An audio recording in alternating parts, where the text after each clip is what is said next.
Hell yeah. So let's jump in.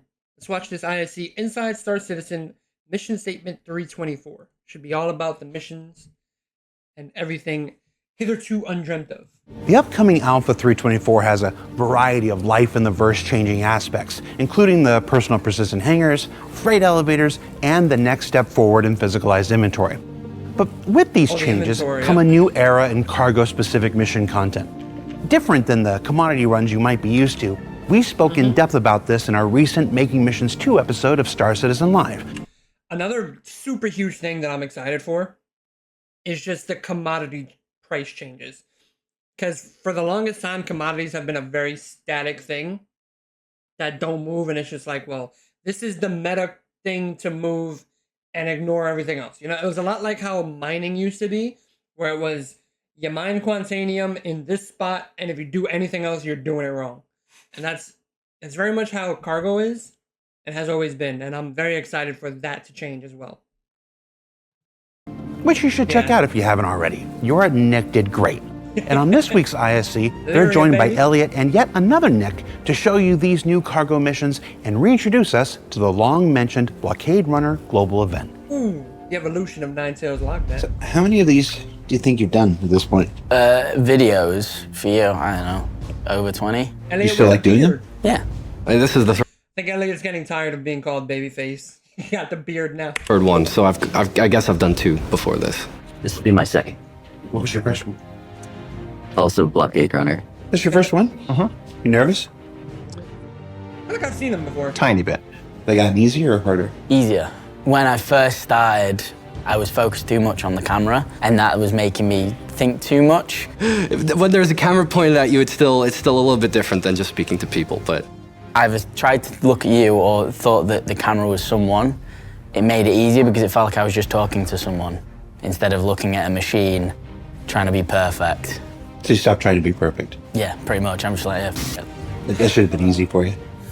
Until the current event in this sector has been resolved, civilians are advised to avoid engaging in space travel. This looks like Blockade Runner. What is that thing? That look relevant. Look at this container. The hell? Resolved, civilians are advised to avoid engaging in space travel.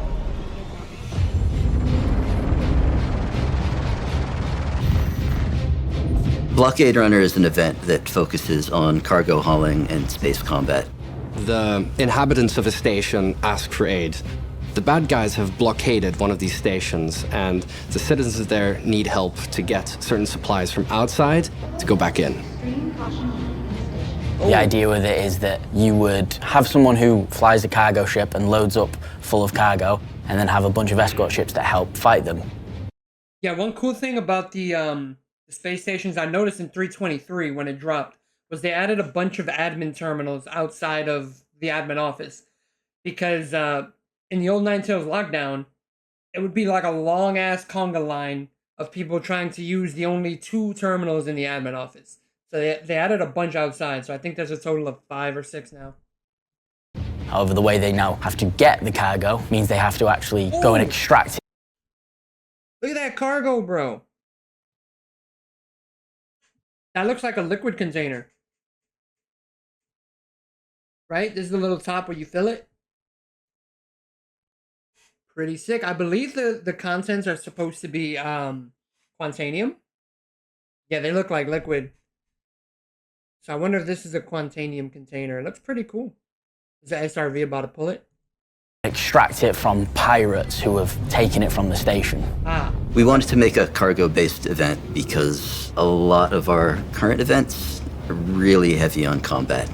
And cargo's been kind of underutilized on the global event scene, and we thought it would be fun to work that into our usual design. I'd also say it's definitely been worked into Xenothreat a lot more than it was. Now that we have actual SCU containers that snap to the grid, the cargo section feels a lot more cargo-y, I guess, a lot more cargo focused. But I'm very glad that they also still have the handheld 1/8 SCU boxes, because you still get that classic FPS feel. I don't think the 1/8 boxes are ever going to fully go away, especially in the context of something like Xenothreat. Yeah, they do look great, Space. The response we saw from Xenothreat, when we first put Xenothreat out, we really liked when we saw players working together in kind of like a Dunkirk type moment where one person had pulled up, just opened the ramp, a couple of people had cleared the wreck already, and then they're all just throwing cargo into the back of someone's ship. They don't know this person, they've not talked to them, but everyone understands their role in this space they've created. And there's people who are flying above, sort of also protecting against the waves of Ninetales that were coming to the wreck. And it was just this beautiful mix of people who just all kind of knew exactly what role they fit into and asked no questions and just got the job done. We wanted to recreate that feeling in its own event. I do like the Dunkirk analogy. That's a good way to describe Xenothreat. So the flow of Blockade Runner is when you start the mission, you will receive marker points of potential sites where a pirate could be that has stolen cargo from the... Nice. It could be in the middle of nowhere. Nice, you board or attack a pirate ship and grab the cargo from them. Okay. station that's requesting its return. A hostile enemy force has attacked one of the LEOs throughout Stanton, and they've stolen a great deal of Zeta Prolonide from it. This Zeta Prolonide's been shipped out, it's being carried away, and the remainder of the enemy force has stayed behind, surrounding the LEO. Damn, bro. So it's not Quantanium. They had talked about it being Zeta Prolonide for a while, and like, certain patch notes, like Evo notes, they kept saying Zeta Prolonide, and I'm like, is it Zeta Prolonide or is it Quantanium? It looks like now it's Zeta Prolonide, which if you don't know, that's the green containers from Xenothreat, which I believe are the time-sensitive ones. So you can QT with them, but there's like a time. I don't know if these are going to have a timer on it. Maybe that's just a Xenothreat thing. But, yeah, Zeta Prolonide, and it's still green, so we'll see. Leo in a blockade. It's up to players of the verse to chase down these enemy ships that contain the stolen material, defeat them in combat, reclaim the material. Either via the use of distortion weapons to make sure you get every piece of cargo that's on board the ship, or via killing it and maybe getting less, but you run less of the risk of dying yourself. Once they do recover the stolen material from the ships scattered throughout space, they'll have to make their way past the blockade and return it to the LEO. There will be ships flying around that you have to actually disable while trying to land, or else you could lose all of your cargo. Okay, so this is already way better. Alright, so in case you guys don't know, Ninetales Lockdown was not a very good event. Basically it was a C2 owner's wet dream, because you would go and just buy the cargo yourself, so you can buy a bulk ton of it, and then you just kind of fly to the station, which was being guarded by Ninetales AI, and then any red players. But the thing is, if you were a red player, like an unlawful player, if you die, you get sent to jail and you're instantly out of the event, right? So being on the bad team was not very good. I feel like if you're on the unlawful side, you should get sent to Grimhex, not to jail. You know, so it is a setback. You got to fly back to whatever planet the event is at, but you're not in jail and completely done for the day, you know? Just to incentivize a little more PvP at this event. But anyway, I'm getting besides the point.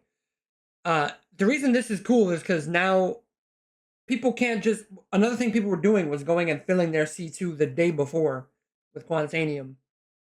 Or like at the end of the event, filling their C2 and just storing it for the next day to just instantly sell it, you know? Leading to those very long lines at the admin like I was talking about. So this seems to clear a lot of it up by changing the source of where the cargo comes from to something you have to actively go out and get, which I think is a very, very good change. And it still has that core theme of like fighting through the blockade to land it, you know, touch down with the cargo. So yeah, this is really cool. I'm hoping they touch on the unlawful side a little bit. That's what I'm most interested in. Either way, their goal is to land safely at the LEO with the stolen material on. And once they have that, they get to use our fancy new cargo elevator mechanic to return the stolen cargo to the station. Nice. I don't think Evo has tested this. The reward for Blockade is based off of participation. There will be, similar to Xenothreat, there'll be a bar that fills up with contribution, and every time that bar kind of ticks over, you'll get a payment, and then you'll get a big chunk at the end when all of the SCU amount of cargo has been retrieved back to the station. Nice. So it looks like they're learning a lot from Xenothreat, because Xenothreat has always been like the best and smoothest event, man. And it just feels like they took Xenothreat took Nine Tails Lockdown and kind of combined them into a hybrid of what works the best. And this event looks all the better for it. So to get all of the cargo, I'd recommend using distortion weapons and boarding the ship. This way you can ensure that you get everything out of the cargo hold. Whereas if you do it the other way, you go from this 100% sort of loot to maybe 30%. There's going to be a big difference to encourage a different type of gameplay that players aren't really used to playing in our game. You see, this is awesome. It basically simulates the feeling of pirating someone and transferring all the loot. Like it simulates that gameplay over and over in like a global event, which I think is really cool. I think a lot of the game loops in our game are a bit drawn out, and I like to think that you can get into the action pretty quick with this, and it's a relatively tight game loop, all things considering. I hope people will be able to jump in and out of it as they see fit and have a good time. In addition to Blockade Runner, we're also adding a bunch of hauling missions that also utilize the freight elevator and instance hangars we're going to get. Let's go. With the introduction of freight elevators... Wow, we gotta look back at that UI. Hauling missions that also utilize the freight elevator and instance hangars. Silicon, that's a pyro commodity. I remember hearing about silicon. The UI looks the same from what we've seen from leaks and such. Move to warehouse, move to elevator. Okay. Going to get 1,000 SCU max. With the introduction of freight elevators, we can now make missions that we were never able to make before. Up until now, we haven't really had any missions which allow you to use your cargo grid. You won't have to go to various different parts of a station or find a ground station to get your land vehicle. You'll be able to get everything you need for your trip organized in one place.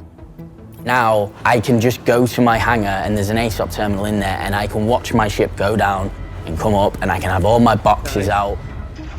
The ability it gives me to build the missions that I love is insane. So for me as an economy designer, freight elevators means that I can reward players for new game loops and different types of activity that they haven't been able to fully play before, such as loading and unloading your cargo, figuring out logistics, and actually allowing players to monetize. They really showed a caterpillar. That effort and get a suitable reward for it.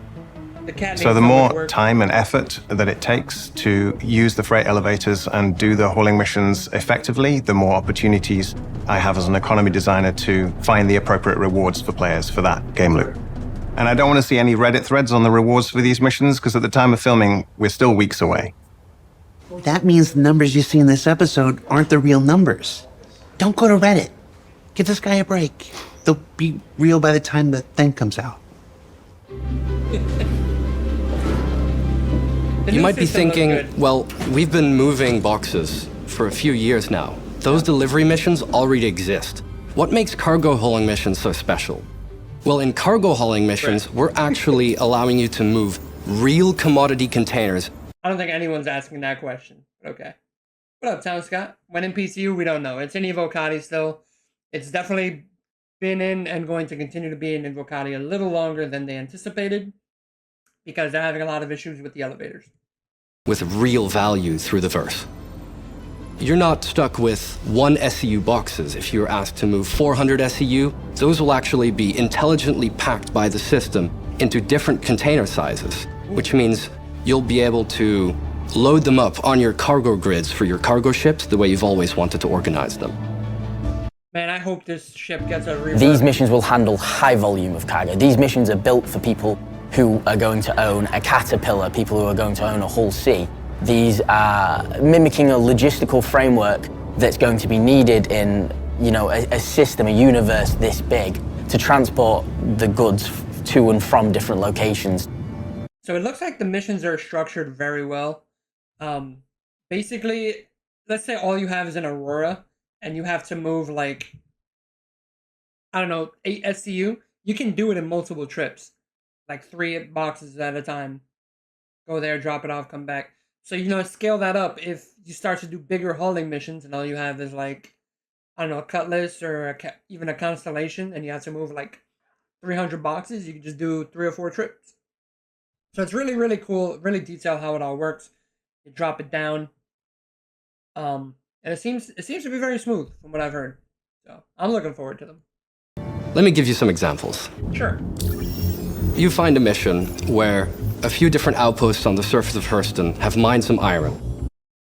Oh.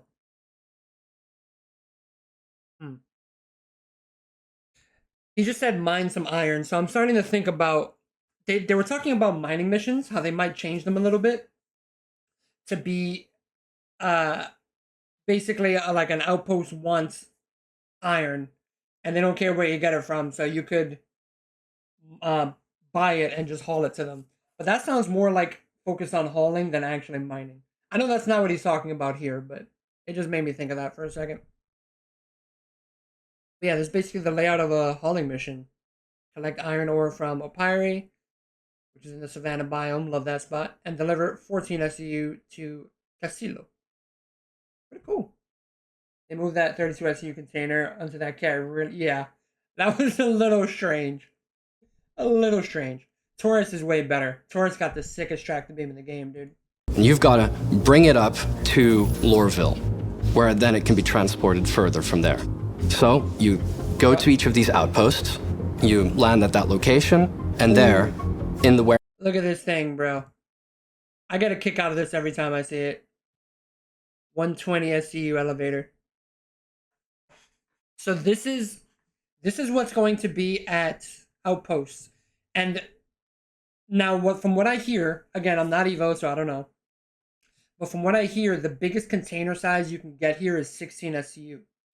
Meaning you're a lot more incentivized to use smaller ships because the max cargo capacity is only 120, you know? And it's only 17 SCU boxes. So if you're sitting there trying to do like a C2, it's going to take a while, you know? Location, and there, in the warehouse of that outpost, those containers will be waiting for you where you can call it up through the freight elevator. You load it up into your ship, and then you figure out what the next location is, and the next location, and the next location. And you can basically do those in any order you like. You'll have single pickup, single drop-off, so this could be picking up from the LEOs around ArtCorp, the Lagrange points, for example, and taking it to Area 18 or to Bajim Point, the station above. I thought they were going to show the clamps opening. Then you'll have a multi-pickup and a singular drop-off. And then the opposite of that, which is singular pickup to multi-drop-off, could be the complete opposite, where you go from a Hurston DC to 2 other outposts delivering goods. It also lets us do a first static setup of what is being called StarSim, where we can test out the flow. Wait, this is a Brio's breaker yard type of shit. The elevator is very different. It also lets us do a first static setup. Yeah, you see this? Like, it only goes down. Like, there is no call-up option. Of what is being called StarSim. Yeah, see, there's the terminal. Wow, okay, they actually showed this. This is the first time the public has seen this. Crazy. There's a little tower kind of indicating it. Yeah, and it's down only. You can't call anything up. He's talking about StarSim, so I'm gonna rewind a little bit. It's basically the replacement for Quanta. I don't know what happened to Tony Z, bro. May he rest in pizzle. But yeah, StarSim is here. It also lets us do a first static setup of what is being called StarSim, where we can test out the flow and then actually make the dynamic side of it work, where we can balance it based off of the needs and wants of the actual locations. Okay. Oh, I love that skin, dude. The work that I was involved with missions with Yorit was to use the EVR algorithm that I created to make sure that all of the... He just mentioned Tony Zurich, right? That's who he just name dropped. Involved with missions with Yorit was to use the EVR algorithm that I created to make sure that all of the effort that you put in has a commensurate reward. EVR stands for effort versus reward. The EVR algorithm is a general balancing algorithm we've developed that takes into account the time and the difficulty of what you're doing, and it gives you a reward that is appropriate for that. So if you do...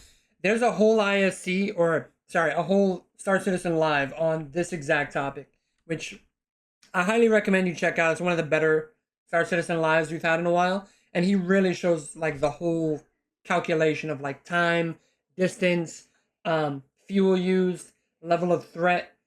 It also showed like how many times you go in and out of orbit of a planet. If you do that once or multiple times, that adds to your reward, and it all calculates to spit out how much you earn based on the effort and the time used, which I think is perfect and should be applied to more than just cargo missions. I want this for everything, like the bounty missions. Sometimes if you're doing like bounties on Hurston, you gotta fly, just manually cruise, you know, for hella long just to get to your bounty. And that should factor into the reward with this same system. So hopefully we see them more than just this in the future. Do something that takes a long time but isn't very difficult, or if you do something that takes a short time but is very difficult, you're going to get appropriately rewarded. So obviously this kind of thing, effort and reward, isn't a new concept. It's been around since the beginning of computer games. But as the economy team moves forwards and we work on all of the exciting new features that are coming out, we're really happy to be able to bring this kind of coherent approach to the entire game economy. Nice. Okay, there it is. In the end, cargo hauling missions aren't about how good you are at shooting the bad guys. It's about figuring out which hauls the universe needs. And ultimately, it's about having fun delivering some boxes. Thanks for watching, everybody. I mean, for what he said to be true, the prices need to not be so static. They need to be very dynamic. Like one day, iron is worth the most out of everything in the verse. Or one day, for some reason, I don't know, copper is amazing. So now all of a sudden, on the fly, you got to figure out what's the best copper route, you know? Until that happens, cargo hauling's going to remain stale. But they say that's coming in this patch, and we'll see. So what did we learn this week? Well, hopefully that the cargo missions aim to provide a more involved and deliberate experience than the commodity ones you might be used to. That the Blockade Runner will benefit from boarding tactics more than simply just blowing things up. And that while your everyday life in the verse certainly changes in Alpha 3.24, it will continue to evolve in the subsequent 4.0 and beyond. And if you'd like to learn even more about these cargo missions, you can tune in to tomorrow's Star Citizen Live, where the team will talk even more about the stuff you saw here. For Inside Star Citizen, I'm Jared Huckabee. Thanks for letting us share the people and process of game development with you. And we'll see you all here next week. Oh, very nice.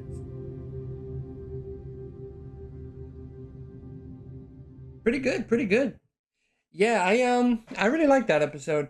I'm hoping that they show... I would like to see more about this new event. I'm hoping that the boarding action is kind of like how the Idris boarding action is, where you get on the ship and there's like AI to fight in FPS, and then you move the cargo. Because like right now, when you disable an AI ship, the pilot just kind of sits in the pilot seat waiting to get killed, you know? And then you just walk up to the pilot seat and shoot him while he's sitting there.